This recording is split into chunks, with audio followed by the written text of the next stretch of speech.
போட்ட நகை அத்தனையும் பித்தலை, ஆனால் இவங்களுக்கு நகை பத்தலை, அதனால என் மகளை பிடிக்கல, விரட்டி விட்டுட்டாங்க அப்படின்னு 10 பொருத்தமும் பக்காவாக பொய்ய புழுகிற பாக்கியத்தோட கேவலமான டேலண்ட்டை பற்றி என்னங்க நினைக்கிறீங்க? காமெண்ட்ஸில் ஒரு கருத்தை தெரிவிச்சிருங்க ஃப்ரெண்ட்ஸ்.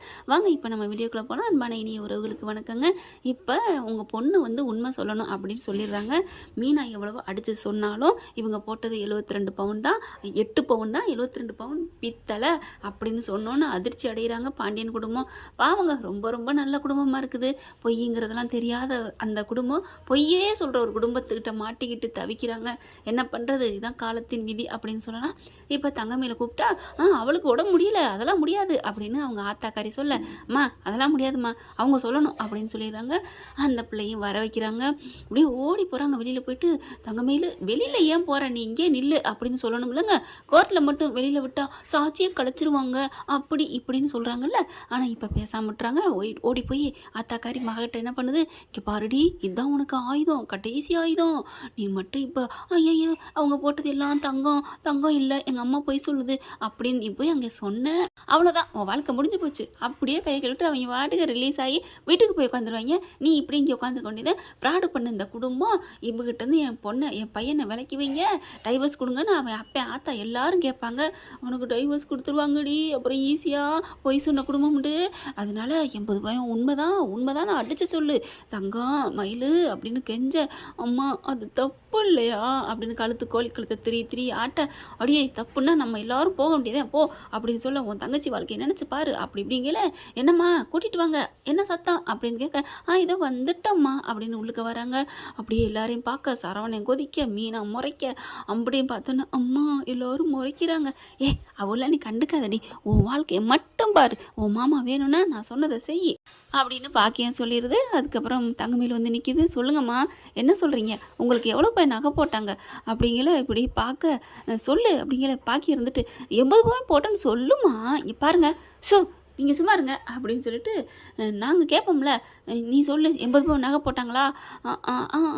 அப்படி அது அம்மா என்னம்மா கேட்குறாங்க, என்னம்மா ஆகுனா அம்மா அம்மா நான் எல்கேஜி பிள்ளை மாதிரி பேசுகிற, 80 பவுன் நகை போட்டாங்களா உங்கள் வீட்டில் இருந்து அப்படின்னு கேட்க, ஆமான்னு சொல்லு அப்படிங்கிற, ஆமாம் அப்படின்னு சொல்லியிருந்துங்க. வேறு வழி இல்லாமல் அப்படியே ஆடி போகிறாங்க.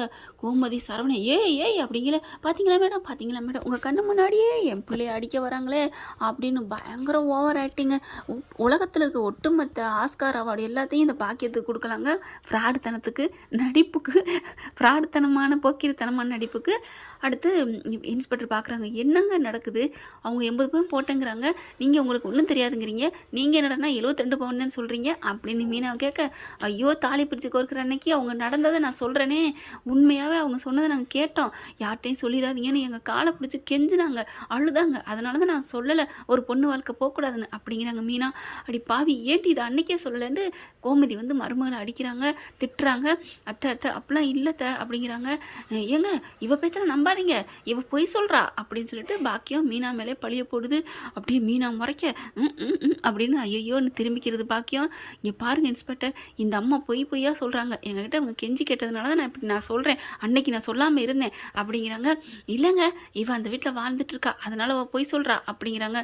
ஓ அப்படியா, அப்போ என் பேர்லேயே நீங்கள் கம்ப்ளைண்ட் கொடுக்கல அப்படிங்கிற திருன்னு முழிக்க, ஆமாம் மேடம் இந்த உண்மை எனக்கு தெரியும் அப்படிங்கிறதுனால தான் இவங்க என் மேலே கம்ப்ளைண்ட் கொடுக்கல அப்படின்னு மீனா சொல்ல, அதெல்லாம் ஒன்றும் இல்லையே, நீ அந்த வீட்டில் இல்லை வெளியில் போயிட்டேன்னு உன் பேரில் மறந்துட்டேன், அப்போ என் புருஷன் பேர் வரையில் அவர் பொண்டாட்டி பேர் ஞாபகம் இல்லையா? அப்படிலாம் இல்லை, என் வீட்டுக்கு கவலைப்படாதீங்க அக்கா, நீங்கள் அந்த வீட்டுக்கு தான் வாழணும், நீங்கள் ரொம்ப நல்லவங்க அப்படி இப்படின்னு அவள் ஆறுதல் சொன்னான் மேடம், அதனால தான் அவன் மேலே இறக்கப்பட்டு கம்ப்ளைண்ட் கொடுக்கல, கேளுங்க அவள் எங்கள் வீட்டுக்கு வந்தாலா இல்லையான்னு அப்படிங்கல. என்னம்மா போனீங்களா? ஆமாம் மேடம் போனேன், கொஞ்சம் பொறுமையாக இருங்க, நீங்கள் இவ்வளோ பொய் சொல்லியிருக்கீங்களே, கொஞ்சம் காலம் கணியட்டும்னு நான் சொல்லிட்டு தான் வந்தேன், ஆனால் இவங்க அடுத்த நாளே இப்படி கொடுப்பான்னு யாருக்கு தெரியும்? ஐயோ இவ பொய் சொல்கிறா மேடம் பொய் சொல்கிறா, அங்கே வீட்டுக்கு அக்கா நீங்கள் நல்லவங்க, மாமா அத்தை அப்படி கொடுமைப்படுத்திட்டாங்க, நீங்கள் கவலைப்படாதீங்க அப்படி தான் சொல்லிட்டு வந்தா அப்படின்னு மீனா சொன்னாங்க. பாருங்க எனக்கு கோவம் வந்துடும் அப்படின்னு மீனா அடிக்க வர்றாங்க. பாருங்க மேடம் எல்லாரும் என்னை பாருங்க, இப்போவே இந்த போடுறாங்களே, அப்போ என் பிள்ளை அவங்க வீட்டில் என்ன பண்ணியிருப்பாங்க அப்படிங்கிறாங்க. சரிம்மா இந்த கேஸையும் நாங்கள் அட்டாச் பண்ணிக்கிறோம், கோர்ட்டில் பார்த்துக்கலாம் அப்படிங்கிறாங்க. மேடம் இல்லை மேடம் அப்படின்னு மீனா எவ்வளோ சொல்ல, இல்லைம்மா இது பொண்ணு சொல்லிடுச்சு, இதுக்கு மேலே ஒன்றும் பண்ண முடியாது, உங்கள் வீட்டில் நகை இருந்திருக்கு அப்படிங்கல, என்ன என்ன பண்ண முடியும், இந்த விஷயத்தை நீங்கள் முன்னாடியே சொல்லியிருக்கணும் அப்படின்னு சொல்லிட்டு எல்லாத்தையும் அனுப்பி வைக்கிறாங்க. வீட்டுக்கு போனால் சோக மழை பொழியுது. அந்த மியூசிக்கு பார்த்தா கோமதியிலேருந்து எல்லாம் கட்டி பிடிச்சி அழுகுறாங்க. மீனாவையும் ராஜையும் சும்மா எவ்வளோ கழுவணுமோ கழுவி ஊற்றுறாங்க. கரெக்டாக இங்கே வந்து அந்த வீட்டிலேருந்து எதிர் வீட்டிலேருந்து வந்துடுறாங்க. என்னாச்சு, என்ன பிரச்சனை அப்படின்னு கேட்க பழனி ஓடி வர்றாரு. என்னக்கா ஆச்சு அப்படிங்கல அங்கே நடந்ததை சொல்கிறாங்க. அடி பாவிகளா, இவ்வளோ போட்டுட்டியா, ஐயோ 80 பவுன் நகைன்னு சொல்லிட்டு பொய்யா நகை போட்டிருக்காங்களா, அம்மாடி இவ்வளோ நம்பி லாக்கர்லாம் வச்சோமே அப்படிங்கிறாங்க. இப்போ தான் ஒன்று புரியுது, அதான் நகையை கொடுக்கவே மாட்டேன்டாளா குழலி கேட்குறதுக்கு. ஆமாம்ல, அன்னைக்கு அரசியும் கேட்டாலே. ஆமாம்மா நானும் கேட்டேன், அந்த காசு மாலையை கொடுக்கவே மாட்டேன்ட்டாங்க. அப்போ அது கவரிங்கனால தான் கொடுக்கலையா அப்படிங்கிறாங்க. செந்தில் பயங்கரமாக திட்டுறாரு மீனாவை. ஏன் சொல்லலை, எதுக்கு நீ சொல்லலைன்ட்டு பாவமாக இருந்துச்சுங்க. அதனால தாங்க.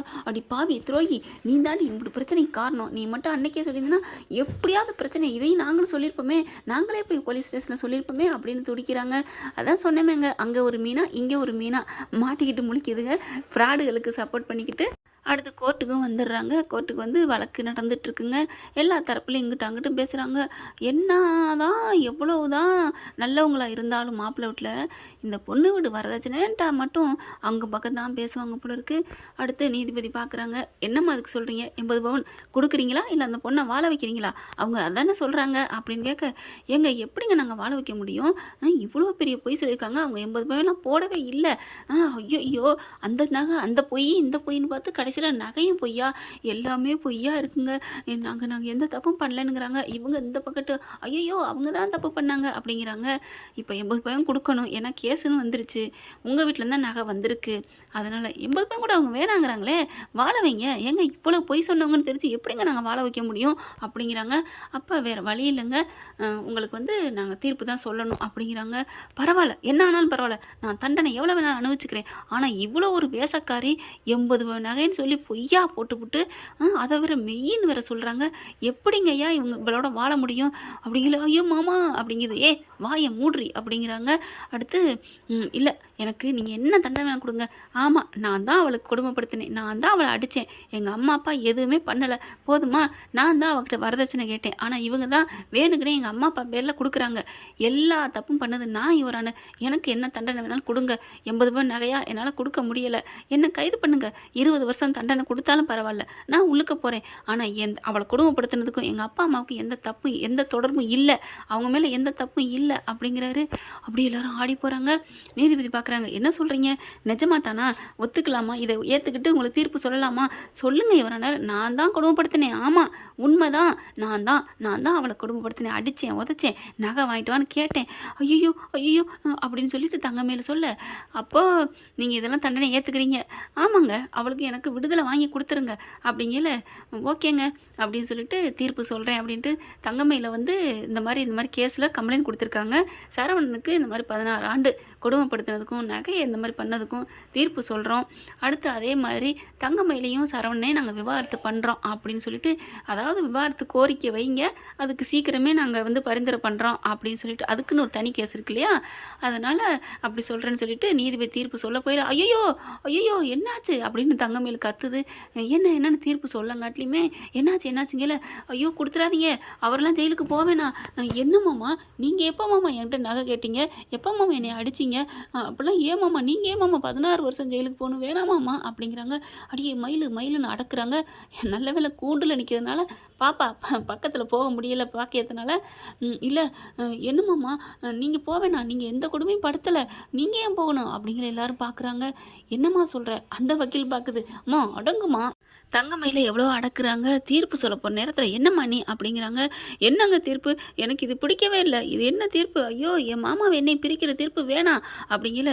மயிலு சும்மா இருடி அப்படின்னு பாக்கியம் சொல்ல, நீ சும்மா இருமா, நீ என்ன சொன்ன, இந்த மாதிரி பொய்யா சொல்லிட்டோம்னா அவங்க வேறு வழியே இல்லாமல் என்னை ஏற்றுக்குவாங்க, அதனால நீ பொய் சொல்லுடி அப்படின்னு தானே சொன்னேன், 80 பவுன் போலி நகையாக இருந்தாலும் ஆமாம் உண்மை தங்க நகைன்னு சொல்லுடி நீ தானே சொன்னேன், ஆனால் இங்கே இப்போ என்ன நடக்குது, அவர் உள்ளுக்க போயிடுவாராம், நான் நம்ம வீட்டை வந்திருக்கணுமா, இது எனக்கு தேவையா? இந்த பொய்யை சொல்லிட்டு நான் தனியாக இருக்கணும்னு அவசியம் இல்லை, அதுக்கு நான் உண்மையே சொல்லிட்டு தனியாக இருந்துக்கிறேன். ஐயோ இல்லைங்க அப்படின்ட்டு பார்க்குறாங்க. அப்படியே எல்லாரும் அதிர்ச்சி ஆகுறாங்க. என்னம்மா சொல்கிற? அப்போ எல்லாம் அம்மா சொல்லி கொடுத்தான் பேசுனீங்களா அப்படின்னு நீதிபதியை கேட்க, அப்படியே மயிலு அப்படிங்கிறாங்க. நீ சும்மா இரு அப்படின்ட்டு, ஆமாங்க எங்கள் அம்மா சொல்லித்தான் நான் செஞ்சேன். எங்கள் அம்மா சொன்ன எந்த குற்றச்சாட்டுக்கும் எங்கள் மாமனார் வீட்டுக்கும் எந்த சம்மந்தம் இல்லை. அவரெல்லாம் நீங்கள் தண்டனை கொடுக்காதீங்க, எங்கள் அம்மா தான் பொய் பேசுச்சு அப்படின்னு எல்லாத்தையும் ஒப்பிச்சிடுறாங்க. அப்படியே ஒன்றும் சொல்ல முடியல, கையை வச்சுக்கிட்டு உட்காருது பாக்கியம்.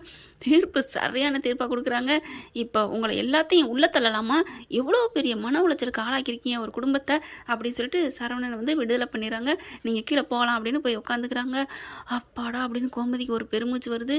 தங்கமயிலும் வாயால் உளறிது, கெட்டு போகுதா வாயால் கெட்டேன்னு சொல்லுவாங்க இல்லையா, அந்த மாதிரி இப்போ பாக்கி வந்துட்டு ஏண்டி போச்சா அவன் வாழ்க்கை போச்சா? அம்மா இப்போ மட்டும் என்னம்மா, இப்போ அவர் உள்ளர போயிருப்பாரு, எனக்கு வாழ்க்கை எப்படி கிடைக்கும்? இல்லடி உள்ளே போ, பயந்துட்டு வேணான்னு சொன்னாலும் சொல்லியிருப்பாங்க. எப்படி சொல்லுவாங்க? அவர் அவ்வளோ அடித்து உறுதியாக சொல்கிறாரே, எல்லாத்தையும் தப்பு பண்ணாமே நான் தான் பண்ணேன், என்னை உள்ளர போடுங்கன்னு சொல்கிறாரு. அதுக்கு மேலே எப்படிம்மா அவர் என்னை ஏற்றுப்பார்? எப்படி அந்த கடவுள் வந்து சொன்னாலும் ஏற்றுக்க மாட்டாருமா? பரவாயில்லம்மா, இப்போ நான் சொல்லி அவங்கள விடுதலை பண்ணியாச்சு, அதுக்கப்புறம் அவங்களுக்கு மனசு வந்து என்னை ஏற்றுக்கிட்டாலும் ஏற்றுக்கட்டும், இல்லைன்னா ஒன்றும் பரவாயில்ல அப்படின்னு சொல்லிட்டு கிளம்புறாங்க. அப்படியே தங்கமையில பார்க்குறாங்க எல்லாருமே. ஆத்தா மகமா இப்போ அதை சொன்னியே, மீனா பார்க்குது. அவளா எங்கே சொன்னா? அவள் பயத்துல உளர்னா, எது எப்படியோ என் பிள்ளைய பிடிச்ச பீடை போயிருச்சு, வாயா அப்படின்னு சொல்லிட்டு கூட்டிகிட்டு போய் தலையில் தண்ணியை ஊற்றி இன்னையோட எல்லாம் போச்சு அப்படின்னு சொல்லி வீட்டுக்குள்ளே கூட்டி போகிறாங்க. அங்கே போய் வீட்டில் பாக்கி அவங்க எல்லாரும் ஓன்னு ஒப்பறிக்கிறாங்க. போட்டு தங்கமையில போட்டு சாத்துன்னு சாத்துது. ஏண்டி இப்படி பண்ணேன், ஏண்டி இப்படி பண்ணேன்னு அந்த பாக்கியம், கெடுகிட்ட பாக்கியம். ஓகே ஃப்ரெண்ட், பார்க்கலாம், இப்படி தான் போகலாம், என்ன நடக்க போகுதுன்னு. தேங்க்யூ. இந்த வீடியோ உங்களுக்கு பிடிச்சிருந்தா தயவு செய்து லைக் பண்ணுங்க. இன்னும் அப்டேட்ஸ்க்காக சேனலை சப்ஸ்கிரைப் பண்ண மறக்காதீங்க. நம்ம கிட்ட இருக்க எல்லா சேனல்ஸோட லேட்டஸ்ட் வீடியோ அப்டேட்ஸ்க்காக மேல ரைட் சைடுல காட்டுற லிங்கை கிளிக் பண்ணி வாட்ஸ்அப் குரூப்ல ஜாயின் பண்ணுங்க. உங்களிடம் விடைபெறுவது நான் உங்கள் மெஹர்.